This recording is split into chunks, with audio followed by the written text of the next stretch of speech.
primeiramente, o que a gente vai entender por governo Bolsonaro e políticas econômicas do governo Bolsonaro. A gente vai entender como isso, basicamente, o consenso de políticas públicas entre o Bolsonaro e a sua equipe econômica, de modo que pautas que há divergência entre ambas, como, por exemplo, o CPMF e reforma da Previdência dos militares, não entra nesse debate. Ok. E o que é exatamente fazer políticas econômicas de forma combativa, resolutamente, em detrimento de concessivo e gradual? É evitar um amplo debate, um amplo e demorado debate com a comunidade da população civil, de modo geral, com todos os setores da população. É basicamente você chegar para as principais lideranças partidárias, conseguir um consenso entre elas, e a partir do momento que você tiver a maioria para aprovar essas pautas em ambas as casas legislativas, a gente vai lá, passa rapidamente, aprova, e é isso, acabou. A gente não vai, obviamente, defender aqui uma política de modo combativo e resoluto que seja apenas baseada em MPs, porque, obviamente, isso não é uma política econômica efetiva. O que a gente quer aqui é, sim, reduzir o debate, a gente compressiona, mas fazer isso de forma que, de fato, a gente consiga aprovar essa agenda de forma definitiva, para justamente, até, inclusive, garantir o fiat do governo. Ok. E por que isso é positivo? Primeira parte da minha argumentação é porque essa agenda econômica, de fato, é benéfica para o país de um modo geral, e a segunda parte da minha argumentação é que não existe nenhum risco da gente gerar uma retrocedência em relação a essa agenda econômica, gerar nenhum backlash, porque justamente pelos incentivos da questão política, de um modo geral, que vai ser até mais abordado no segundo discurso. Primeiro, qual é essa agenda e por que ela é positiva para o futuro do país, de um modo geral? É basicamente uma agenda baseada em 3 pilares: reforma da Previdência, reforma tributária, reforma administrativa. Que quando você coloca esse excessivo modo concessivo e gradual de aplicar essas reformas, elas perdem impacto muito grande e não resolvem o problema do país. Muito pior, elas só acabam enxugando o gelo e não resolvendo o problema de forma concreta. Como que isso se dá? Por exemplo, reforma da Previdência. Se a gente não tivesse feito um amplo debate público e juntado todos os setores da sociedade, a gente teria uma reforma da Previdência muito mais significativa. E a gente, inclusive, evitaria o novo risco de você, no futuro, ter que fazer uma nova reforma da Previdência, que tem um custo político altíssimo, que é muito difícil de ser aprovado e que nada garante que, de fato, vai ser aprovado. Ou seja, qual é a reforma da Previdência inicial do governo que deveria ter sido aprovada de forma resoluta e combativa? Uma reforma por meio da capitalização, ou seja, para justamente evitar esse problema intrínseco da reforma da Previdência, que é o sistema de repartição, que, pela inversão da pirâmide etária do Brasil, é insustentável no longo prazo, mas, obviamente, evitando os erros do Chile. Ou seja, você não dá um excessivo poder para o mercado financeiro para decidir onde vai investir esse dinheiro, para não investir em aplicações de alto risco, e você gerar uma obrigação, uma contribuição obrigatória em patamares elevados, para justamente não acontecer no Chile, que a população contribuía pouco e recebia pouco também, o que gerou insatisfação lá no Chile e que a gente vê todas as manifestações atualmente no status quo. Segunda questão da reforma da Previdência: você não gerar a exclusão para setores, grupos de interesse, como, por exemplo, professores e policiais. Por que isso é tão importante e que não acontece quando faz de forma combativa e resolutamente? Porque quando você faz de forma concessiva e gradual, todos esses grupos, que são minorias, eles conseguem se unir para justamente não esvocar em relação ao que é melhor para o país, mas o que é melhor para a própria categoria deles. E aí você tem toda a população, inclusive pobre, do Brasil, que ganha menos de 2 mil, que tem uma renda média de menos de 2 mil reais, pagando um valor maior para uma classe de professores que ganha significativamente mais do que esses valores. Claro que a gente tem que, sim, considerar professores como uma classe que deva ser, sim, protegida, tem que ter uma política de carreira, mas isso é outra questão que não deve ser abordado na reforma da Previdência. Mais uma questão, agora não, a questão do BPC, por exemplo, que era uma política pública para justamente tentar proteger idosos, mas que era extremamente regressiva, ou seja, concentrava mais renda do que algumas políticas públicas extremamente eficientes, como o Bolsa Família. E a gente acabou mantendo esse regime de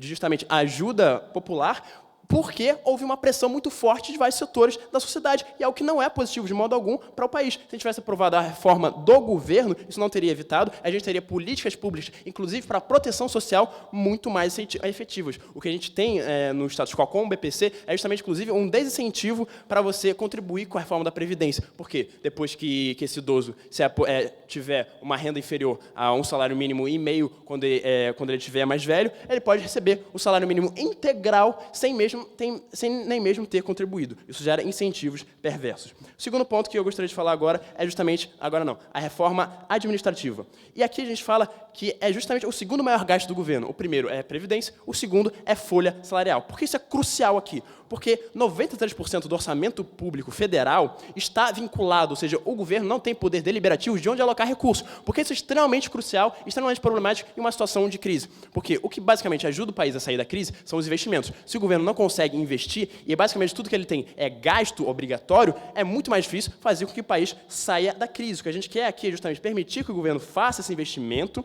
em setores que vão, de fato, alavancar a economia. E não só isso. Então, a gente quer reduzir a estabilidade do emprego público. A proposta que o governo está fazendo, como, por exemplo, de fazer com que a redução forçada na carga horária do servidores público, para que você tenha uma remuneração menor, e, além disso, no longo prazo, você fazer um plano de carreira mais demorado, ou seja, você demorar mais tempo dentro da carreira pública para chegar ao topo, ou seja, para ganhar salários mais altos, e você ter uma recompensa maior pela produtividade, por conta que você, de fato, gera de eficiência e de output no seu trabalho, e não apenas uma remuneração que não está vinculada a nenhuma questão de inovação. E o que a gente quer aqui é justamente não gerar esse descolamento entre os salários públicos e os salários privados, que é o que acontece no status quo atual. Você tem um servidor público que ganha muito, uma parcela dos trabalhadores privados que ganha muito baixo, e essa simetria não é justificável. Isso gera incentivos perversos para toda a população querer ir para o servidores público e não se dedicar justamente à questão privada. E a última questão que a gente gostaria de falar aqui também é da reforma tributária. Gerar uma unificação e uma simplificação da carga tributária, como, por exemplo, a aplicação do IVA, que é o Imposto de Valor Agregado, para você justamente evitar uma sonegação alta, que ajuda também no aumento da arrecadação do governo, para justamente o governo ter mais dinheiro para fazer política econômica e para investir na economia, e para evitar, por exemplo, coisas e distorções, como a evasão fiscal, que faz com que os estados tenham uma arrecadação muito baixa e que entrem em crise, como a gente vê agora no Rio de Janeiro, no Rio Grande do Sul. E, além disso, você evitar também que haja uma barreira de entrada para as empresas pequenas, que é algo que é intrínseco ao sistema atual, que é extremamente complexo e que evita, por exemplo, que a gente tenha mais entradas, mais empreendedorismo, mais empresas crescendo e uma maior qualidade da economia brasileira de um modo geral. Extremamente orgulhoso de propor. Para o caso da primeira defesa passar, ela deveria conseguir provar por que o governo Bolsonaro conseguiria se perpetuar no poder fazendo essa medida. E, mais do que isso, por que isso não feriria a lógica democrática, gerando, assim, mais reprovação para esse governo. O primeiro ponto que ele fala seria um consenso das lideranças partidárias. Primeiro que esse governo está todo fragmentado, existe a questão do PSL, do Bolsonaro saindo e tal. Esse consenso ele não existe inerentemente na forma de fazer essas medidas, mas, geralmente, na questão de que essas medidas são necessárias. Então, justamente nesse sentido, existem, inclusive, diálogos dentro do partido, opiniões divergentes dentro do partido, e a gente vê isso até mesmo, sei lá, no PDT, a Tabata Amaral divergente, só que isso acontece também no PSL, a ponto desse partido se fragmentar, quebrar e enfraquecer o tempo inteiro. Além disso, ele tenta falar da questão da minoria se uniria pelo que é melhor para eles e tal. Só que eles estão esquecendo que essas políticas econômicas do Bolsonaro, elas envolvem, como eles mesmos consideram, questões como novos impostos, como a CPMF, a questão da reforma da Previdência e afins. Qual o problema disso? São pautas meio que minoritárias. Elas são, primeiro, os novos impostos. Intuitivamente, o próprio eleitorado do Bolsonaro rejeita a ideia de novos impostos. Ele se elegeu falando, vamos acabar com o imposto. Por quê? Porque esse eleitorado ele compra essa ideia de que menos imposto é melhor, de que os valores deles, a situação dele não pode ser alterada. Então, a questão da Previdência, quando o trabalhador, até mesmo o eleitor do Bolsonaro, que muitas vezes é pobre, vê uma redução do salário dele quando ele aposentar, ele vê um aumento do tempo de trabalho, ele vê tudo isso, ele não vai ficar passivo. Muitos deles vão, sim, se voltar contra ele, vão passar a reprovar e vão se aliar à oposição. Por quê? Porque aquilo vai pesar no bolso deles, aquilo vai pesar na cabeça deles e aquilo vai ser um prejuízo para eles. Então, assim, você fortalece a oposição com revolta inclusive, do eleitorado dele, que seria afetado. Enquanto com diálogo gradativo, com a adaptação dessas propostas para, inclusive, as demandas do seu eleitor, para a demanda da sociedade, isso seria muito mitigado. Além disso, falaram de que teria que investir no que é importante e que essa mudança da Previdência, por exemplo, mais significativa, diminuiria o risco de mudar depois. Só que, para isso, e para provar o benefício econômico de investir em outras medidas, ele parte da premissa de que vai se perpetuar. Eu vou provar porque não vai. Fala, Daniel. Bom, dado que o risco de queda da popularidade do Bolsonaro é algo intrínseco, dadas as constantes Mas eu vou crises provar com Queiroz, por que esse risco, por que essa queda da popularidade é aumentada nesse cenário. Ok. Primeiro, o que o governo quer? O governo Bolsonaro quer eficácia e implementação das suas medidas. Ele quer promover mudanças estruturais, ele quer conseguir a aprovação da sociedade e se perpetuar no poder. Porque ele precisa ser reeleito, por exemplo, para manter essas mudanças estruturais a longo prazo. E qual o problema dele ferir a lógica democrática fazendo isso? E por que fere? Porque a lógica democrática parte da premissa de diálogo, tripartição de poderes, a vontade da maioria, sem deixar de proteger e considerar a minoria em algum grau. E quando ele faz isso de forma abrupta, dessa forma combativa resolutamente, ele está deixando de promover esse diálogo com a população, de promover esse diálogo com o Congresso, inclusive com a oposição, e adaptar essas propostas de políticas de acordo com esses debates. E por que isso é tão problemático? Ao implementar assim, ele gera impactos. Ele valida o discurso da oposição, que o considera antidemocrático, que demoniza ele, que fala que ele é um fascista, autoritário e tudo mais. Qual é o impacto disso? Primeiro impacto é o prejuízo e o impacto externo. Ele pinta uma imagem de autoritarismo, que ele faz o que ele quer, ele faz o que a banca dele quer, e esse comportamento é análogo de ditadores, por exemplo. Isso reforça o discurso dessa oposição e causa prejuízos para relações diplomáticas, porque, inclusive, por ele deixar de dialogar com a população e mudar de ideia, e deixar de ter oportunidade de mudar de ideia com feedback, de adaptar suas políticas, ele gera prejuízos. Exemplo disso é, esse governo voltou atrás diversas vezes, adaptou diversas coisas por causa desse feedback. E foi melhor assim. Por quê? Exemplo da China. Quando ele falou, não, a China é nosso inimigo, não sei o quê, ele depois voltou atrás, porque ele ouviu as críticas da população, ele ouviu o diálogo, enquanto ele, ao invés de tentar fazer isso abruptamente, falou, vamos cagar para a China, e ele dialogasse e buscasse entender a importância da China, por exemplo, ele não teria que ficar voltando atrás o tempo todo.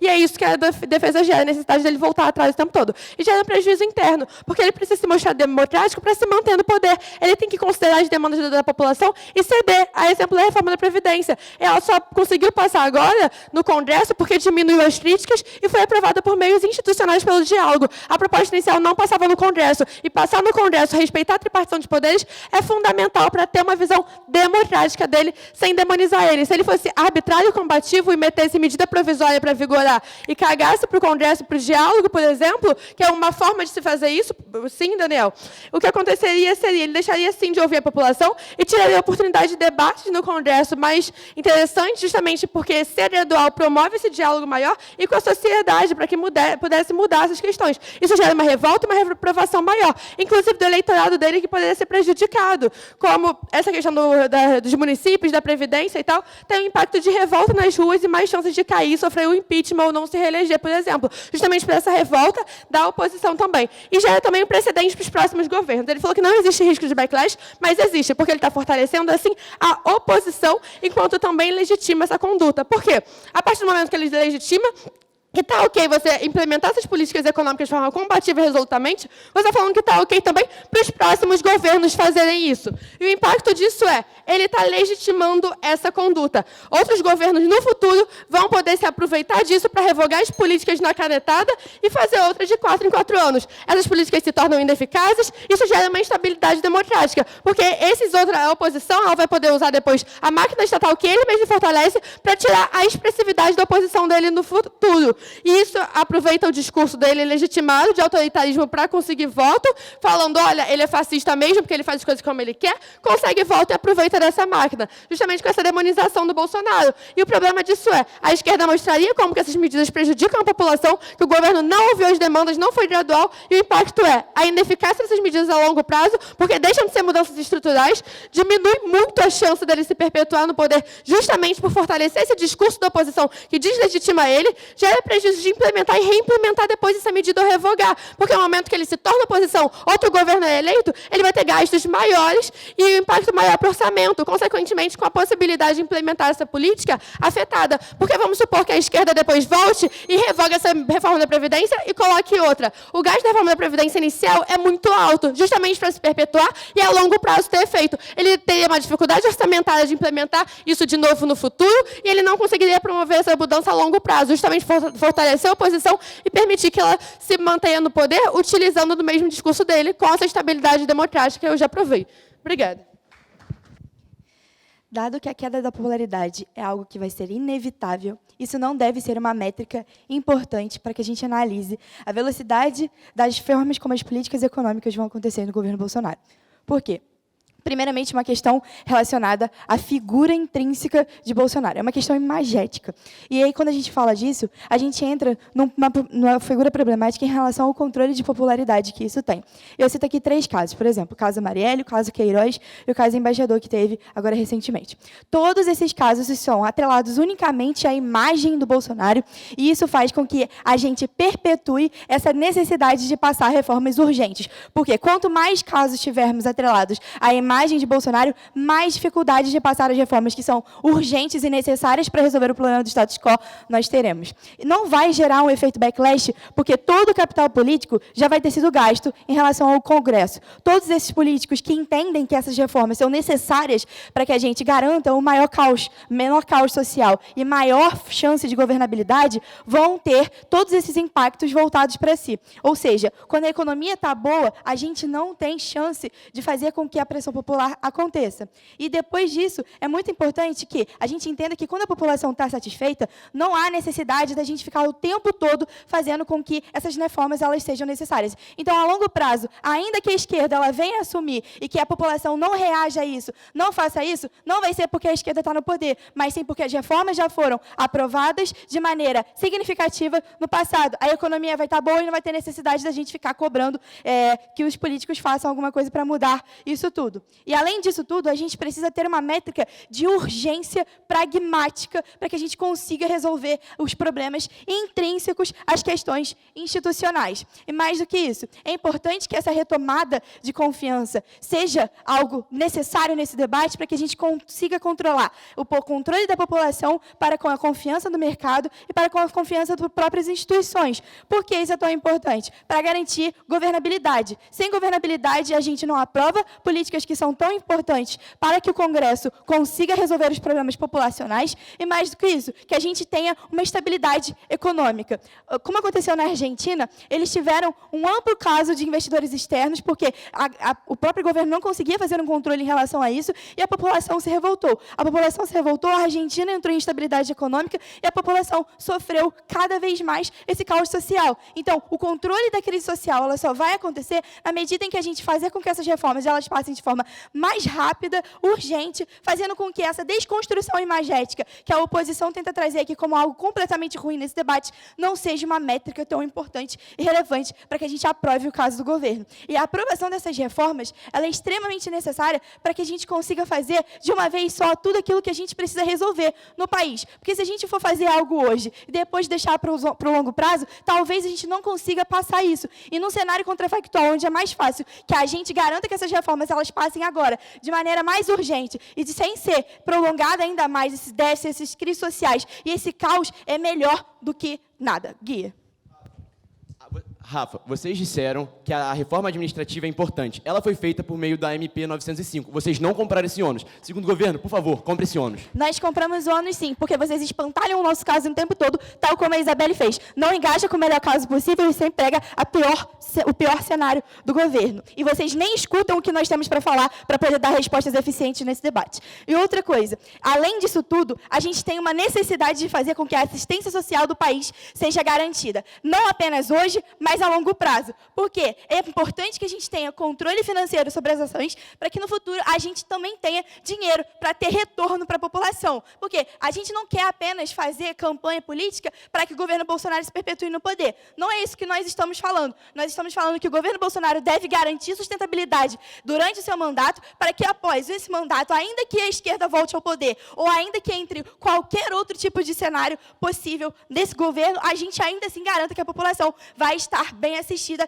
sem necessidade de maiores danos econômicos e sem maiores danos sociais. Sem dinheiro, a gente não aprova nada. Sem dinheiro, a gente não garante Bolsa Família, Cadastro Único, Auxílio Estudante ou qualquer outro tipo de auxílio que a oposição possa trazer. E como que a gente garante que o dinheiro entre e continue em rotatividade no país? Por meio desse custo político que vai ser muito alto se a gente não aprovar essas reformas de forma tão intensa assim. Nós não podemos nos afundar numa desigualdade intensa, muito menos permanecer na armadilha da renda média. O que é a armadilha da renda média? É quando um país já cresceu muito economicamente e ele não consegue sair dessa faixa. Então, ele fica sempre na mesmice, como o Brasil está vivendo hoje. E se a gente não aprofundar, e se a gente não aprovar essas crises agora, a gente vai continuar vivendo nessa mesmice o tempo inteiro. E a gente não vai conseguir ou crescer ou fazer com que aquela população que esteja aqui, pelo menos, alcance a camada média. E, além disso tudo, o custo político que nós temos para aprovar essas reformas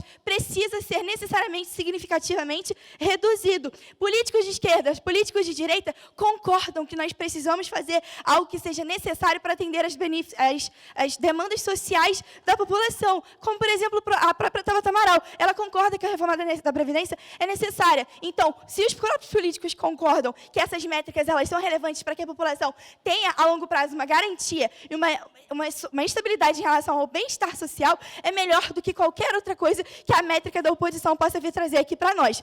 E esse custo político, como eu disse, precisa ser reduzido, porque quanto menor a popularidade, mais chance de caos social. E a gente dificulta a coesão social. Ou seja, a gente impede que a população ela esteja unida, fazendo com que todas essas insatisfações populares elas sejam desreduzidas no governo e que a gente aumente ainda mais o risco de desemprego. Hoje nós vivemos numa crise econômica, numa conturbação social, com um aumento intrínseco da pobreza, e se nós não fizermos nada agora, de maneira urgente, e qualquer outra métrica irrelevante que a oposição possa trazer, que não venha resolver esse problema, está completamente fora desse debate, porque o principal afetado é a população brasileira. E, além disso tudo, é importante que a gente freie essas crises internas, desafixando os gastos físicos, fixos, reduzindo os gastos com folha salarial, que é o segundo maior gasto da União, fazendo com que haja um cadastro único, ou até mesmo um imposto unificado, fazendo com que a unificação dos municípios aconteça, é muito melhor, porque a gente garante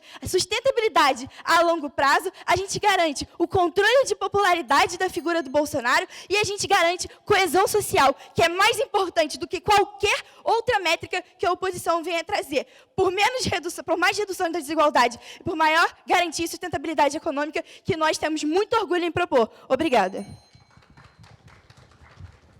Foi tentado fazer pontos de informação para a primeira defesa, mas ela fugiu para esclarecer o caso deles mesmos, porque eles não criam nenhum mecanismo para provar que seria de forma combativa e resoluta. Eles falam que vai passar pelo Congresso. Bem, já passa pelo Congresso, já tem que passar pelos deputados. Então, assim, eles não provam que vai ser combativo e resoluto e eles não mostram qual mecanismo que eles vão utilizar para ser combativo e resoluto. Portanto, eu tentei fazer o ponto de informação para esclarecer o caso deles e o mecanismo deles, mas eles não conseguem provar. Espero que venha com a segunda defesa. Bem, minha questão é, eles também esquecem que a questão do governo Bolsonaro, ele é o agente da moção. Ela fala que não importa, ele não quer se perpetuar no poder. Sim, ele quer se perpetuar por ele, porque ele é o agente na moção, ele quer se perpetuar por ele quer que suas mudanças sejam a longo prazo e sejam estruturais. Portanto, ele quer se manter no poder e ele quer que suas medidas sejam a longo prazo. Vou começar refutando agora os outros casos que eles falam.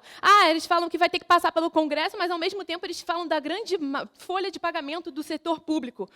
Quem vai continuar votando de acordo com a proposta deles são os funcionários públicos, que são os membros do Congresso. Então, eles não vão passar as propostas deles, isso não é implausível e não tem na menor coerência. Além disso, falam dos incentivos perversos, como a questão da aposentadoria de quem nunca trabalhou, ou a questão dos professores, etc. São pessoas que são eleitas no Congresso, então as pessoas vão continuar tendo essas questões intrínsecas a eles, então não tem plausibilidade nenhuma, um mecanismo que eles mesmos nem criam.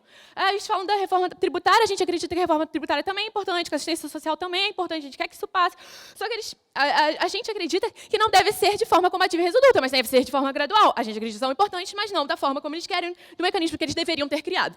Para além disso, Eles falam, mas porque o tributo, porque tem que ter a reforma tributária. Sim, tem que ter a reforma tributária, mas o tributo, ele garante o quê? Políticas públicas efetivas. Por que a gente quer? Só que a gente quer políticas públicas efetivas e a gente tem que cobrar imposto para isso. Só que, portanto, tem que ter um diálogo com a população para que esses impostos sejam cobrados de uma forma adequada. E por isso que tem que ter a pressão popular, o diálogo e etc. Fala que a questão é intrínseca ao Bolsonaro por causa do caso do Queiroz. Bem, o Lula teve o caso do mensalão e mesmo assim ele conseguiu ser reeleito e ter uma puta aprovação da sociedade. Então, esses são alguns casos de refutação ao caso que eles nem apresentam mecanismo nenhum e não apresentam de forma combativa e resoluta. Bem, agora falando sobre o caso mais construtivo, e até complementando o que a minha dupla falou. Primeiro, postura diante da oposição. Ser combativo e resoluto não consegue resolver a questão da figura do Bolsonaro enquanto governo, enquanto poder executivo. Por quê? Ele vai mostrar um apreço democrático quando ele faz esse diálogo, quando ele faz isso de maneira gradual e concessiva. Porque ele vai começar a conceder casos para a oposição, vai conseguir conceder alguma coisa para o PSOL, para o PT, para pessoas que não são do lado dele. E, a partir disso, eles não vão ter uma figura de oposição tão forte e tão combativa no sentido de querer derrubar ele a qualquer custo, tentar não passar nada do que ele aprova. E o impacto disso é justamente esse. Ele não vai conseguir passar outras propostas que ele tenha, não só as econômicas, como qualquer outra proposta, porque ele não vai ter o apoio da própria Congresso, porque o PT vai falar, tu não passa nada do que eu quero, tu não concede nada do que eu quero, para que eu vou votar em você? Porque o Bolsonaro não é maioria no Congresso. Ou seja, é implausível essa questão que vocês tentam passar. Além disso, você entende os anseios da população. A população vai fazer uma pressão popular e vai acontecer os protestos que estão acontecendo na América Latina inteira, e o Bolsonaro não quer isso, porque ele é o agente da moção, ele não quer que aconteça o exemplo que está acontecendo em outros países. O meu segundo ponto é garantia de efetividade para essas políticas públicas. Por quê? Porque ele vai conseguir garantir e ter respostas no mercado para ele conseguir responder. Quando você faz isso de maneira gradual, você consegue responder gradativamente àquilo que está acontecendo. Você vai botando uma proposta, vendo a resposta do mercado. Botando outra proposta, você vai tendo uma resposta do mercado. E isso você vai conseguir voltar atrás em alguns equívocos que você vai cometendo. Você volta atrás daquilo que você fez e não foi tão bom, você volta atrás em outra coisa que você fez e não foi tão bom, ou então você perpetua. Por quê? Porque o país está buscando sair de uma recessão econômica. Ainda que o Brasil esteja tendo um crescimento pequeno, ele está tendo algum crescimento de 1%. Ou seja, a gente não pode agir de forma irresponsável, porque a gente tem que garantir esse crescimento e a manutenção dele, ainda que pequeno. Mas fazer uma mudança a longo prazo e visar isso fazendo pequenas mudanças para que a mudança grande ocorra depois. A gente precisa ter uma figura de conceder para a oposição, porque o que aconteceu no governo Temer, que era um governo extremamente impopular e não tinha o apoio do Congresso, foi ele simplesmente não conseguiu passar as reformas. Por exemplo, a reforma da Previdência, ele não conseguiu passar. Por quê? Porque ele não tinha apoio do Congresso, porque ele não consentia nada, porque foda-se, porque ele não queria se perpetuar no poder, porque ele não foi eleito. Então, o ponto é justamente esse. O Bolsonaro ele quer se continuar no poder, ele é o agente envolvido dessa moção. Por favor, segunda defesa. Muito obrigado. A senhora fala que as reformas são necessárias e são boas. Qual o ganho que essa reforma vai ter passando pelo Congresso? Essa discussão com o pessoal e etc. Vai melhorar essa reforma? Então, ainda que a reforma tenha mudanças e não seja a mudança inicial, ela é importante porque ela vai ser democrática e as pessoas vão passar a aprovar as outras questões posteriormente. Ou seja, ele vai ter a garantia de que as políticas públicas que ele quer que passe vão passar. Porque aquela oposição vai ver, olha, ele está pelo menos concedendo algum ponto. Então, ela não vai ser tão combativa, ela não vai dizer não para tudo que ele falar. Agora, se ele for combativo e for, assim, relutivo, eles não vão aprovar nada, porque eles vão falar, o cara não aceita nada do que eu falo, para que eu vou votar nas propostas dele? Ele não vai passar nada no Congresso, ele não vai conseguir ter a tripartição dos poderes, porque um poder nunca vai votar a favor dele, então ele só vai estar isolado no Executivo, ele não vai conseguir ser reeleito, ele não vai conseguir passar nada, vai ser um governo de merda. Bem, continuando o meu ponto, o aspecto do presidencialismo. Justamente, o presidencialismo é isso, de 4 em 4 anos você muda o presidente, você está abrindo um precedente para que ele não consiga ser reeleito. Você está abrindo um precedente também para que os outros governos, os governos externos, não consigam, os países externos, as questões das relações internacionais, os países eles não vão saber qual é a postura do Brasil perante as suas políticas econômicas. Então, eles vão ter muito mais dificuldade em fazer parcerias com o Brasil, vão ter muito mais dificuldade em dialogar com o Brasil e até mesmo investimento estrangeiro. Por quê? Não vai saber. Porque vai abrir um precedente para todo governo ter uma política combativa e resolutiva. Ou seja, ninguém vai querer mais investir no Brasil, porque qual é a garantia que você vai ter se todo governo que entrar de 4 em 4 anos mudar e querer fazer políticas combativas e resolutivas? Por favor, senhor presidente. Dado que Bolsonaro é o único presidente pós-redemocratização que teve queda da popularidade tão forte já no primeiro ano de mandato, por que a reforma da Previdência, as reformas sérias, geraria mais queda ainda dessa popularidade e deveria ser uma métrica a ser adotada nesse debate? Então, vai gerar uma popularidade ainda maior, porque ele não vai conceder nada para a oposição. E a partir do momento que você vê que aquele cara não está concedendo nada do que você quer, nada do que o seu espectro político você espera, você vai ver, cara, não quero que esse cara se perpetue, você vai gerar uma revolta muito maior. A partir do momento que ele concede alguns pontos, você olha, ele não é é tão ruim assim, eu não vou precisar pressionar tanto ele, porque ele consegue conceder alguns pontos. Por exemplo, um professor, ele vai ver, não, minha aposentadoria está garantida, não vou me revelar contra aquele cara. Mas se esse cara está fazendo tudo, vai, passa tudo, tem que passar o mais rápido possível, esses professores vão falar, cara, eu não vou votar de novo nesse cara, esse bombeiro não vai votar de novo nesse cara. Por exemplo, a base eleitoral do Bolsonaro é justamente policiais, essas questões dos bombeiros, militares, etc. Se eles verem que esse cara está passando tudo à torta à direita, eles não vão querer vão fazer pressão popular para que ele saia, ele não vai ter esse apoio popular. E justamente por essa questão da postura da oposição e pela implausibilidade da questão, porque nenhuma política vai conseguir passar, ainda que seja resoluta e combativa, não vai conseguir passar pelo Congresso. Por quê? Porque a gente não vai ter a questão das concessões e não vai ser uma mudança gradual. A gente quer uma mudança a longo prazo. A gente quer que essas políticas públicas perpetuem e sejam perpetuem a estrutura de Estado, não só no governo Bolsonaro, e o próprio governo Bolsonaro quer isso, para a melhoria da população e para ele mesmo ter popularidade e se manter no poder. Muito obrigada. Muito bom dia a todos. Meu nome é Pedro Jorge, eu sou diretor da Sociedade de Debates da UFC. Primeiramente, queria cumprimentar meus colegas de governo, meus colegas de oposição e a competentíssima mesa que nos julga no dia de hoje. É um prazer estar participando dessas eliminatórias, mas hoje está falando aqui de um ponto muito sério. E esse debate até aqui foi muito bom, mas alguns pontos ainda não foram tocados ou precisam ser aprofundados e reexplicados para mostrar como a nossa bancada ganha esse debate. E o primeiro ponto que eu quero trazer aqui, porque foi muito tocado pelas duas bancadas iniciais, é em relação à questão eleitoral e governabilidade do governo Bolsonaro. A gente tem que se pensar assim como o governo Bolsonaro. E vamos lá, todo governo eleito em um país democrático, ele participou de uma eleição e ele precisa, de fato, de popularidade. E vocês mesmos trouxeram aqui, vocês também, que como a economia é importante para isso. Mesmo Lula sofrendo com o mensalão, como você falou, ele tinha uma popularidade alta. Por quê? Porque a economia estava rodando bem no Brasil. Então é necessário que a economia rode bem para que eu seja apoio popular.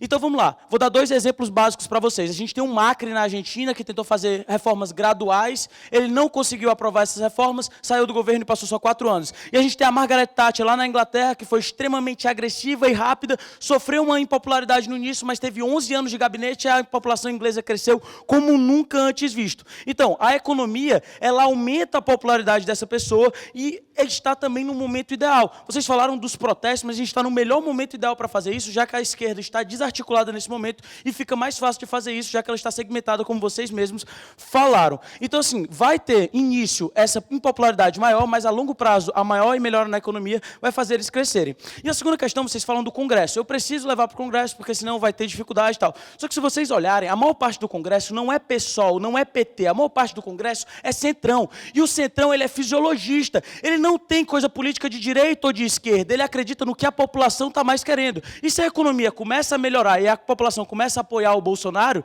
o que é que ocorre? Ela começa a ter mais votos e consegue aprovar mais coisas. Reconheço a sua pergunta. Senhor deputado, você cita Margaret Thatcher, mas lá é parlamentarismo e não presidencialismo. O Bolsonaro precisa ser eleito com voto popular. Muito obrigado, senhora deputada. Mas, exatamente, ela continuou extremamente popular depois que essas medidas econômicas melhoraram o governo. E ela passou os 11 anos com esse apoio.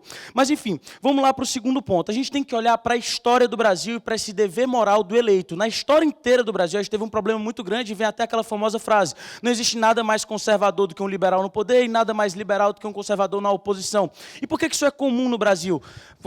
Porque a gente não tem o costume de chegar lá e, de fato, colocar a política. A gente sempre tenta manter essa politicagem com essa desculpa. Eu vou manter a democracia, eu vou ser justo, vou justificar o que está acontecendo, vou tentar apaziguar os dois lados. E o que acontece na prática? Estamos aí há 200 anos e a gente não consegue ter mudanças efetivas no Brasil. Eu preciso, de fato, que chegue um político ao poder que esteja disposto a fazer essas mudanças efetivas para atingir isso aí. E aí eu fiz até a pergunta para a deputada aqui, qual é a vantagem que essas mudanças vão receber quando passarem pelo Congresso? E ela me disse, a vantagem é que esse Congresso vai trazer mais popularidade, eu vou ter mais popularidade com esse Congresso e depois eu consigo aprovar mais coisas. Beleza, eu já mostrei que o Centrão acompanha o que a população mais quer, então esse argumento não faz tanto sentido. Mas o que acontece de verdade, senhora deputada, é que o Congresso ele não defende de fato os anseios populares. Se a senhora olhar o Congresso, ele está cheio de lobistas que defendem pequenos grupos. Então, os grupos da igreja, da bancada da bala, dos ruralistas, e não a massa popular em geral. Então, se você for jogar para o Congresso, ele não vai levar para os efeitos e melhorar para o que a população trouxe, mas sim para esses pequenos grupos. Então, nos dois aspectos, o ponto que a senhora trouxe não faz sentido. Senhora deputada? A questão do Centrão. Ele consegue apoio da maioria, inclusive do Centrão, justamente com concessões, como foi a reforma da Previdência, que não era aprovada por falta de apoio do Centrão, justamente pela população demandar alteração em concessão. Muito obrigado, senhor deputado. A gente acredita, e esse é o próximo ponto que eu vou entrar, que quando eu tomo essas medidas mais radicais, eu consigo melhorar a economia mais rapidamente. Eu tendo mais apoio da população, o Bolsonaro sendo mais apoio da população, o Centrão se liga ao Bolsonaro. E mais medidas que o Bolsonaro quiser aprovar, o Centrão está votando junto com ele. Mas vamos lá para esse ponto, que é o momento ideal econômico que isso precisa acontecer. O Daniel falou até bem aqui que as reformas eram muito importantes, e eu acho que eu nem preciso mais entrar nesse ponto. Vocês mesmos também aceitaram esse ônus que as reformas são muito importantes e são necessárias. Só que o que acontece? As reformas econômicas, elas demoram muito para acontecer. Quando eu faço ela demora a causar efeitos na economia. Como a própria deputada falou aqui, a gente quase não cresceu durante o governo Temer, agora vai crescer 0,5%, ano que vem cresce 1,5%, então ela demora muito. Quanto mais devagar foram essas reformas, mais devagar acontecem as mudanças. E aí eu entro num problema muito sério. A gente está no momento econômico ideal para que essas mudanças e a economia do Brasil cresça. E por que isso está no momento ideal? Primeiro, as commodities estão em alta no mundo, o Brasil é um dos países que mais vende commodities, então vale a pena para isso aí. A segunda coisa, a economia mundial, ela está crescendo, então se a economia mundial está crescendo, significa que é o momento ideal. Vamos lá para o exemplo de vocês. A gente tem 1% e a gente vai fazendo isso gradual. Aí ano que vem a gente cresce 2%, no outro a gente ganha 2,5%, 3,5%, bem devagarinho. Aí vem uma bolha internacional, pá, a gente perde tudo de novo, porque a gente demorou muito a fazer essas reformas que provocariam essas mudanças. Então, a gente tem essa necessidade de fazer essa mudança mais rápido, porque a gente tem esse momento ideal agora. Eu preciso não só saber, como vocês disseram, que essas reformas são necessárias, mas que elas precisam acontecer agora. Senhor Guia. Pedro, você fala a questão dos lobistas, que se jogasse no Congresso ia acontecer, mas a proposta do governo fala de tratar com esses líderes partidários, ou seja, o lobismo estaria também incutido dentro da proposta do governo. Muito obrigado, senhor deputado. Tanto vai acontecer essa passagem pelo Congresso, eu estou dizendo que não vale a pena nenhum ganho. Tanto vocês falaram, vai chegar lá no Congresso, se eu falar direto com os líderes tributários, tanto eu passando para conversar, eu vejo que não tem ganho se eu for conversar com eles. Não faz sentido eu levar para esse consensual com eles se não vai ter ganho. A gente vai falar diretamente com os líderes dos partidos e aprovar isso o mais rápido possível. O que eu quero dizer é que não há ganho na proposta de vocês. Vocês têm que ter o ônus aqui de dizer que há ganhos em eu ser consensual e gradual. Só que não existe esse ganho. E aí vem para o último ponto, que é a chance do eleito. A gente tem que pensar que existe uma coisa chamada chance do eleito, que é o motivo que o Brasil adota o sistema de 2 turnos. Por que ele adota o sistema de 2 turnos? Para que o presidente eleito, quando eleito, tenha uma maioria da população lhe apoiando. Então, sempre nos primeiros anos de governo, tanto de Lula como de FHC, foram os anos que eles mais aprovaram medidas e com menor resistência popular, porque a população está dando aquela chance do eleito, porque ele acabou de ser eleito. Então, assim, o Bolsonaro ele tem, nesse momento, uma legitimidade de aprovar essas mudanças com menos protestos e menos coisas contras. E aí essas mudanças vão fazer o melhor para o Brasil. E, pessoal, é defendendo o dever moral que esse governo tem de cumprir as promessas que ele prometeu lá atrás e o motivo que ele foi eleito que a gente defende esse caso. Vocês falaram mais uma vez aqui de popularidade, mas a maior parte das pessoas que votaram no Bolsonaro apoiam sim essas medidas econômicas e elas querem que elas se realizem. E quem não apoia essa medida econômica não vai apoiar o Bolsonaro se ela for lenta ou gradual. Ele já não apoia o Bolsonaro. A única maneira dele conseguir essas pessoas é fazer essas reformas, fazer a economia do Brasil crescer e que a gente mude. Muito obrigado.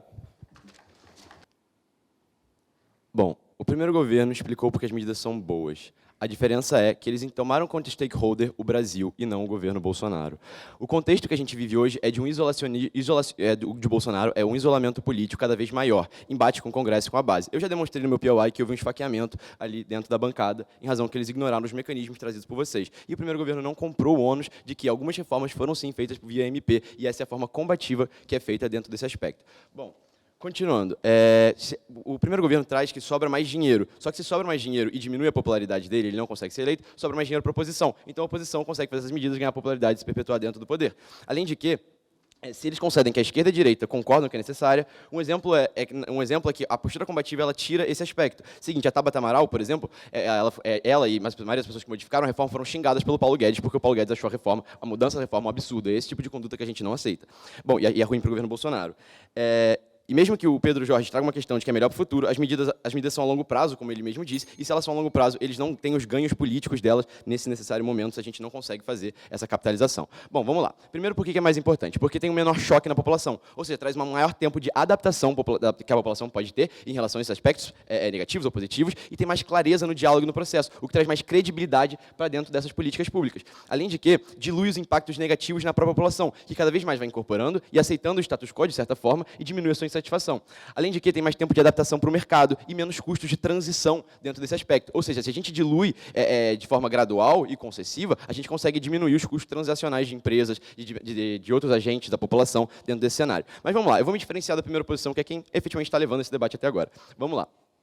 É o seguinte aspecto. A primeira defesa, ela trouxe alguns embates importantes dentro desse debate, mas eu vou mostrar por que é bom para o governo Bolsonaro, por exemplo, em termos de mídia e em termos de aprovação dentro do Congresso. É o seguinte, o diálogo democrático, primeiro, ele melhora essas políticas públicas. Se ele melhora essas políticas públicas, ele, primeiro, ouve outras demandas para que elas sejam aprimoradas. Isso traz maior aceitabilidade da população, e a população passa a gostar mais daquelas medidas e acharem que elas são mais justas, mesmo que necessárias. Um exemplo é o plano real do FHC, que foi discutido pra caramba para diminuir a rejeição popular, e foi efetivamente o que aconteceu dentro do caso que a gente está pintando. Além de que, mais pessoas acabam acreditando que a reforma é necessária e é justa. Foi exatamente o que aconteceu com a reforma da Previdência, que antes era vista com grande rejeição pela população pelos efeitos maléficos que ela tinha dentro dessas pessoas. Além de que, o que acontece é que essas políticas públicas acabam com menor legitimidade, no sentido de que tira a credibilidade democrática dela, o diálogo democrático que foi feito, e incrementa, muitas vezes, uma narrativa de que o governo Bolsonaro é um governo para os ricos. E isso é ruim para os aspectos eleitoreiros que ele quer, que tem que, sim, ser analisados nesse debate, diferentemente do que o primeiro governo tentou fugir desse ônus. Além de que, isso é ruim para aspectos eleitoreiros. A gente sabe que existe um núcleo duro do bolsonarismo, que são 30%, que, independentemente do que ele faça, ficam dentro do âmbito do governo. Então, o que a gente está fazendo é tirando dilemas morais de outros eleitores, para que esses eleitores possam migrar também para a sua base e possam apoiar para que ele possa ser reeleito. Agora, eu vou entrar um pouco mais na minha diferenciação principal de extensão horizontal em relação à primeira posição. O primeiro ajuda a quebrar o estigma de autoritário de Bolsonaro. Isso é muito bom para a sua imagem. E eu vou explicar o mecanismo de como isso acontece. É o seguinte, os eleitores, eles possuem dilemas morais muitas vezes atrelados ao governo Bolsonaro. Se você cria alguns bônus em relação ao aspecto econômico, o que acontece é que esses dilemas morais são diluídos. Então você tem uma maior transição dessas pessoas de outro espectro, do centrão, por exemplo, do centro, que possam passar a apoiar o governo Bolsonaro e possam apoiar ele independente de algumas coisas. A sua imagem ruim, ela auxilia a oposição, que capitaliza essa imagem ruim, combativa, e capitaliza ela para chamar ele de autoritário, de antidemocrático. Além de que, isso respinga em outras pautas morais, que ele passa a ser também menos combativo nesse sentido. E se ele tentar, por exemplo, se alguma medida que vocês consideram positiva para a população, e ele tentar e for revertido pelo Congresso, quem capitaliza vira ganho político para outras pessoas. Um exemplo é, a reforma da Previdência que aconteceu, quem capitalizou ela como forma positiva foi o Rodrigo Maia, enquanto os aspectos negativos dela ficaram no âmbito do governo Bolsonaro, que tentou impor aquilo de qualquer maneira, sem ouvir as demandas populares.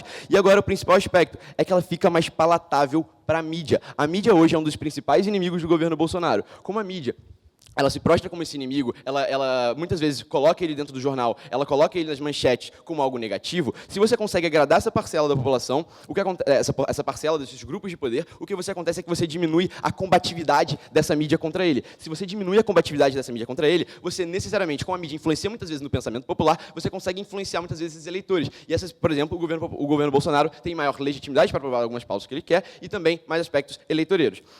Além de que, mais uma diferenciação em relação à primeira posição, e também, e considerando um ponto ali do Pedro Jorge, o Centrão é efetivamente quem não deixa a aprovação. A oposição ela não tem número para se opor a essas medidas, muitas vezes. O que acontece é que o Centrão ele não deixa, e a forma como o governo Bolsonaro tem atuado, que é o status quo de vocês, ele acaba piorando o cenário, porque ela é combativa e impositiva. Um exemplo de tudo isso é a MP da via administrativa, por exemplo, que ele simplesmente jogou no Congresso 905, com gatilho de servidores públicos, diversas medidas econômicas que não foram sequer debatidas. E ele está utilizando esse mecanismo de MP diversas vezes. Então, esse era um Fiat de vocês que vocês não compraram.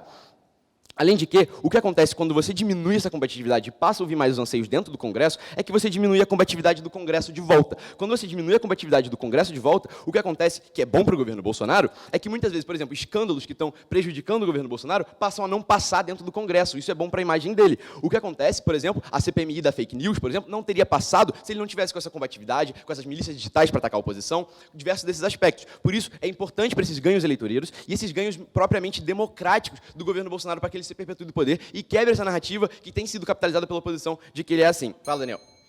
Dado que o principal objetivo do governo Bolsonaro é melhorar o Brasil e não se reeleger, seu ônus é provar por que as reformas graduais seriam Daniel, mais isso é um eficientes salto para a lógico economia. gigantesco. Isso é um salto lógico gigantesco dizer que o governo Bolsonaro não se pretende, de qual certa forma, perpetuar no poder. Porque o que acontece é que o stakeholder é o governo Bolsonaro e, enquanto políticos, eles pensam muitas vezes em reeleição. Diferentemente do caso do segundo governo da Margaret Thatcher, a Margaret Thatcher é parlamentarismo, não se encaixa, é um bipartidarismo, então é muito mais fácil que ela efetivamente aprove essas medidas dentro do Congresso. O que acontece dentro desse cenário, mesmo que ele aprovasse, o governo Bolsonaro, ele tem perdas eleitorais muito grandes. E é bom para o mercado. Por que é bom para o mercado?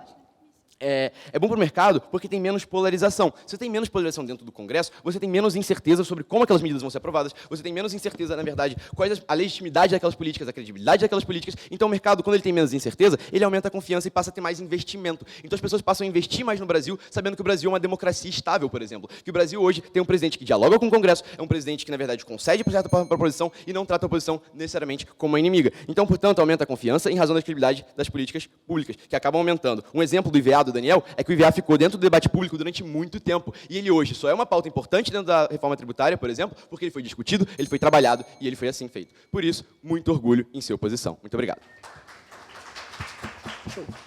Para começar, vamos diferenciar a gente da primeira defesa. A primeira defesa, ela passou primeiro uns 7 minutos falando por que a reforma é boa, e a gente isso concede, todo mundo concedeu, e acabou virando mais um discurso de consenso. E o segundo, ele deu alguns pequenos conceitos de simplesmente por que essa reforma teria que ser, ou ela seria ideal, ou por que ela colocou, mas foi só o PJ que falou o porquê que o governo Bolsonaro, em específico, deve fazer ela da maneira como está prescrita na moção, que é o quê? De maneira rápida e de maneira resoluta. Ou seja, ele mostrou por que é necessário, porque tem muito mais ganhos para a economia, e principalmente para o governo Bolsonaro, com o capital político gerado por elas, que elas sejam feitas agora, porque o momento ideal é esse. E o momento ideal que ele falou também, simplesmente, não apenas pelo motivo dele, que ele também colocou, pelo motivo que ele também alecou, de ser o momento ideal dentro do contexto internacional. Mas também pelos motivos que vocês nos deram. Vocês mesmos nos disseram que a oposição está assim desfragmentada, vocês mesmos disseram que a oposição está assim colocada, então vamos admitir que os pontos de vocês são verdadeiros, que fortalecem a oposição. Que é momento mais perfeito para fortalecer a oposição do que quando ela está desfragmentada, que agora não vai ser tão efeito ou tão efetivo, ou o dano contra o meu governo não vai ser tão eficiente quando você fizer depois de forma lenta e gradual. Vocês deram esse ponto. Obrigado, Guia. Outro ponto que eu gostaria de mencionar, reversão, mencionado pela primeira oposição. Falou que simplesmente vai chegar daqui em 4 anos e vamos reverter. Não tem nada mais conservador que um liberal no poder e nada mais liberal do que um conservador no poder. Nunca na história do Brasil alguém reverteu uma reforma da Previdência, uma reforma administrativa, ou em nada em tão pouco período de tempo, porque é bom para a gestão pública. Simplesmente você chega, imagina, você passou a sua eleição toda criticando o outro síndico, mas você chega lá e percebe que ficou mais fácil ser síndico com o que ele fez anteriormente. Você vai dar uma enrolada e isso é só feito para fins eleitorais. O próprio exemplo é o próprio Lula. Passou a década de 80, 90 todinha criticando as medidas, chegou no governo e repetiu as mesmas medidas. Essa reversão não acontece, você não provou porque ela acontece. Munição para oposição, eu acho que eu já matei, vocês falaram que ela vai dar munição, beleza, vamos considerar que dá. Ela está desfragmentada agora, então se eu fizer rápido, conciso, esse dano vai ser reduzido no governo, já que vocês disseram que de qualquer forma é inevitável. Outro ponto, a Thatcher também, pelo amor de Deus, mesmo num governo parlamentarista, o apoio popular é imensamente interessante. E a governabilidade também existe dentro do parlamento, inclusive quando essa bipartidarismo, ela é inclusive mais efetivada, porque lá é um ou outro, oposição ou governo. Então se lá deu certo e lá o contexto é pior para acontecer essas consequências negativas que o senhor pintou, e se lá deu certo, na gente que está mitigado vai dar mais certo ainda. Outro ponto que eu gostaria de passar, mas antes, Guia.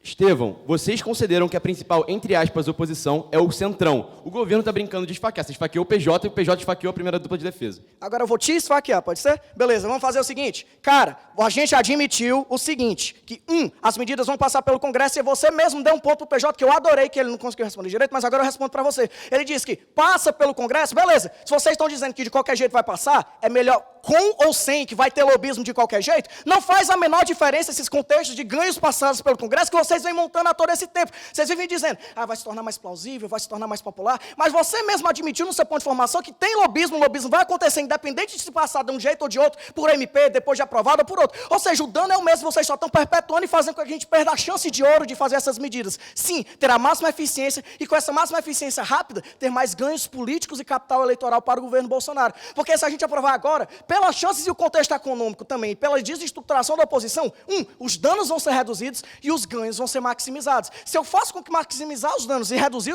maximizar os ganhos e reduzir os danos, eu faço com que esse capital político das reformas que, conforme o senhor colocou, não são tão lentas, vão ser lentas e graduais, vai ter mais probabilidade de impactar fortemente, impactando fortemente vai gerar mais benefício. Mesmo isso, você é que vai captar aquele eleitor indeciso, aquele eleitor que está pensando, caraca, esse cara fala muita besteira, né, lá dentro, mas eu estou com emprego, minha vida melhorou, a economia está rodando, está todo mundo bem, eu acho que esse governo merece perpetuar, porque ele convence aquela outra pessoa, simplesmente está em cima do muro, que foi basicamente o que ele colocou. Pode sim gerar um dano imediato, mas a médio e longo prazo, funciona. Outro ponto. Sim, por favor. Qual a garantia que essas políticas econômicas iniciais combativas seriam mais eficazes e melhores para a economia e ele não teria que ficar voltando atrás, como ele já fez tantas vezes? Vocês não provam a garantia. A gente estabeleceu que vão ser propostas que já há consenso dele com sua equipe econômica. Então, não vai ter esse negócio de ele dizer sim num dia ou não no outro. A gente está falando de uma proposta que vai chegar lá e vai ser implementada. É um pacote. Não vai ter esse negócio de discutir. A gente quer justamente evitar essa discussão, esse vai e volta. Outro ponto que eu gostaria de mencionar, vocês falaram do apreço democrático que o Bolsonaro tem e que ele tem que colocar. Ele foi eleito com justamente a postura oposta a qualquer compartilhamento ou outra coisa de democracia. Se ele fazer concessões à oposição, esse núcleo duro vai sim ser ameaçado, porque ele só disse que ele não vai sair, mas ele vai sair se ele se descaracterizar como uma figura que ele se propôs a ser quando ele foi eleito. Que é o quê? Alguém firme, alguém turrão, alguém que faz as coisas e que não vai dialogar com, entre aspas, comunista. Então, se ele fizer isso, assim é que eu vou estar arriscando essas margens de segurança que ele tem para eleitoral, que o senhor disse que é 30%. Se ele começar a arriscar isso, aí sim é que os riscos vão ser cada vez maiores. A gente está tratando de custo-benefício. Nenhum dos lados aqui tem medidas perfeitas, as duas têm danos e benefícios. Na nossa,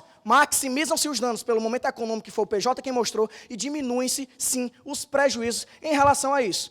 Outro ponto que eu gostaria de mencionar, eu creio que foi da bancada da Luiz e da Isa, que falou simplesmente que, beleza, não tem essa maioria no Congresso e outras coisas, e que às vezes esse tipo de coisa angaria nossos parlamentares, e que nas pautas econômicas, só queria falar em um contexto, nas pautas econômicas, a maioria do Congresso, assim, tanto há que partidos inteiros, como o DEM, como o Novo, como outros, que vão seguir essa carreira, mesmo que não seja a melhor possível, mesmo que não seja igual a que eles propõem, mas pelo mero fator de estar mexendo nos privilégios de alguns determinados grupos ou outras coisas, vai assim haver apoio inerente à própria reforma econômica, porque eles estão clamando por isso. Pode não ser a ideal, pode não ser a que eles achariam a mais perfeita, mas pelo mero fato de eu estar fazendo essa proposta, isso já vai angariar esses grupos ideológicos que estão, sim, presentes cada vez mais fortes no Congresso, para que eles venham, sim, a implementar e colocar dentro da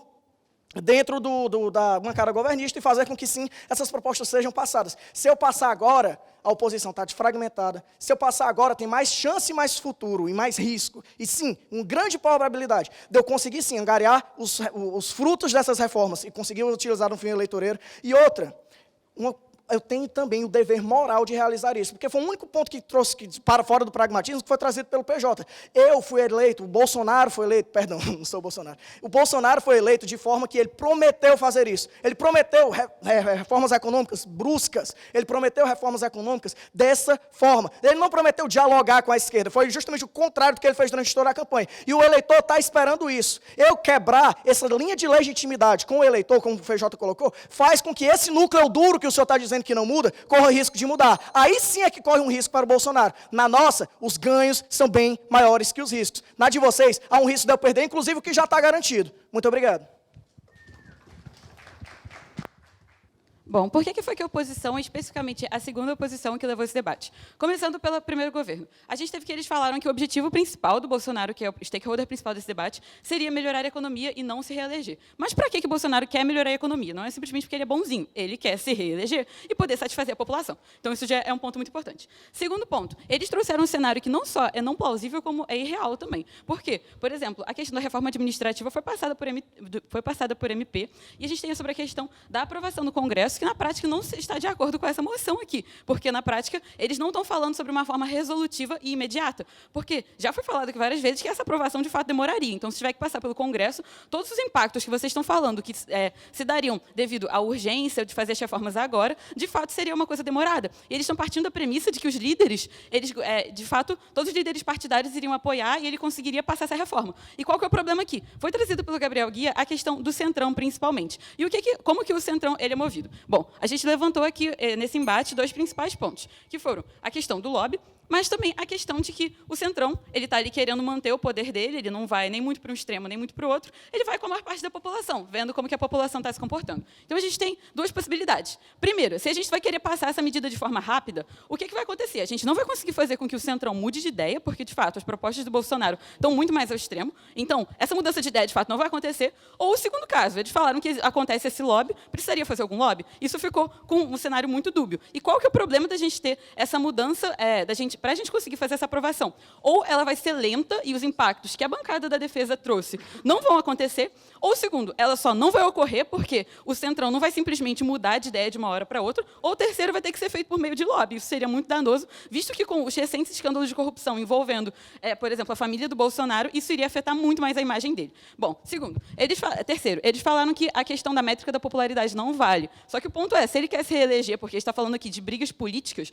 a gente está falando sobre um cenário político de que as pessoas querem continuar no poder, ou seja, o Bolsonaro vai querer sim se reeleger, a gente precisa usar essa métrica. E qual que é o problema? A queda de popularidade vai acontecer muito porque as pessoas que já não eram eleitores do Bolsonaro, elas vão ver que, vou ter que me aposentar mais tarde, etc. Isso tudo gera uma queda de popularidade, porque são medidas, ok, a gente aceita que vai haver uma queda de popularidade inerente a essas medidas, o ponto é, a gente pode diminuir essa queda de popularidade. Por quê? Se a gente consegue fazer essa flexibilização das medidas, ou pelo menos mostrar que está rolando um debate com a oposição, a gente consegue fazer com que pelo menos o povo pense, ok, estão fazendo essas medidas, mas pelo menos estão escutando a gente. Pelo menos eles estão fazendo de uma forma que não traz um impacto tão negativo, aparentemente. É aquela coisa, César não precisa necessariamente só ser honesto, precisa mostrar que é honesto e parecer honesto para a população. Então, ele precisa mostrar que esse debate está acontecendo. Então, a gente vai haver uma queda de popularidade, a gente assume esse ônus, mas a gente vai conseguir diminuir essa queda de popularidade.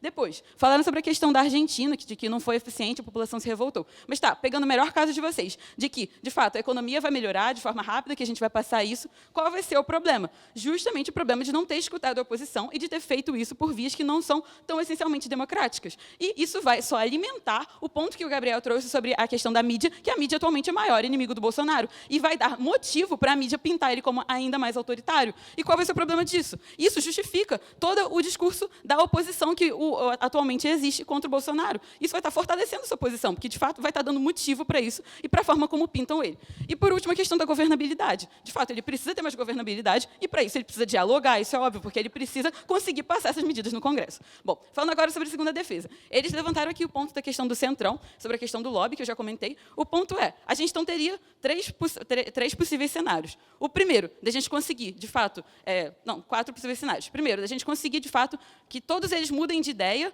e o pessoal do Centrão mude de ideia, a gente consiga convencer eles, sem a gente fazer nenhum tipo de modificação na proposta. Isso é um cenário muito pouco plausível. E é esse o cenário que a bancada de defesa está adotando, que simplesmente o Centrão mudaria de ideia, os líderes partidários mudariam de ideia, apoiariam reforma sem que houvesse nenhuma concessão. Isso é um cenário não plausível. Segundo, de que simplesmente essa proposta não passaria, então ele não conseguiria fazer essa mudança. Terceiro, de que precisaria haver algum tipo de lobby para que isso passasse. De fato, com o lobby, possivelmente conseguiriam fazer a reforma de forma rápida, só que seria muito danoso para ele. Ou o quarto cenário, que é o cenário mais plausível que a gente está trazendo aqui, que é a gente fazer debate, conseguir convencer esse Centrão por meio da mudança de opinião. E por que essa mudança de opinião é algo muito plausível? A gente vê o próprio PDT, a própria Tabata Amaral, ela foi lá e acabou. Depois que foram feitas mudanças na reforma da Previdência, ela foi e falou que era a favor. Então, a gente vê que o Centrão ele muda, sim, de ideia, e esse Centrão é que a gente precisa estar atacando. Bom, depois o Pedro Jorge focou muito na questão de seguir o aspecto democrático, não seria algo tão necessário. O ponto é, de fato, o eleitor do Bolsonaro votou nele para ser aquele líder forte, autoritário, etc. Mas, primeiro, atualmente os eleitores do Bolsonaro já estão parando de apoiar ele devido às diversas dissidências, diversos problemas que aconteceram com o próprio PSL, os escândalos de corrupção envolvendo a família dele. Ou seja, o Bolsonaro já está com o eleitorado dele enfraquecido. Não, isso não é seu, Daniel. O Bolsonaro já está com o eleitorado dele enfraquecido. Então, o máximo, no melhor caso de vocês, se ele for e tomar a medida dele, que de forma autoritária, ele vai conseguir garantir só esse pessoal que elegeu ele e que não saiu não deixou de apoiar ele por causa dos escândalos de corrupção, que são poucas pessoas. Isso não é suficiente para que ele se perpetue no poder. É muito melhor se ele conseguir dialogar e trazer ainda mais eleitores, como o Gabriel falou aqui. E depois, vai estar dando mais motivo para a mídia, o maior inimigo dele, pintar ele como autoritário e vai estar dando mais força à oposição. Depois, o próprio... Pedro Jorge. Senhora deputada, o Gabriel Guia falou que as reformas demoravam, mas que ele precisava dessas reformas de melhoria econômica para ter mais popularidade. Se não for de maneira rápida, elas não vão atingir nada, como é que ele vai ser reeleito se a economia não vai melhorar? Tá bom, Daniel, já falo. Bom, dado que o próprio Bolsonaro afirmou que ele não quer se reeleger, mas sim mudar a economia do país, por que a sua extensão faz sentido e é importante? Gente, a gente vai acreditar nesse discurso de que político não quer se reeleger? Pelo amor de Deus. O político sempre usa esse discurso para se eleger, dizendo, não, eu só quero o melhor para o meu país, eu não quero estar no poder. Mas, na prática, tem muitos interesses escusos individuais. Pedro Jorge, você mesmo concedeu de que você usou isso como sustentação de que essas medidas demoram a ter resultado. E qual que é o problema disso? Isso mitiga muito todos os impactos que vocês trouxeram. Porque a ideia da bancada de vocês era justamente fazer uma mudança urgente e rápida para ter resultados agora. Se você mesmo está falando que vai demorar a ter resultado, então vai demorar a ter resultado de qualquer forma. Então, todos os impactos que vocês trouxeram já estão muito mitigados.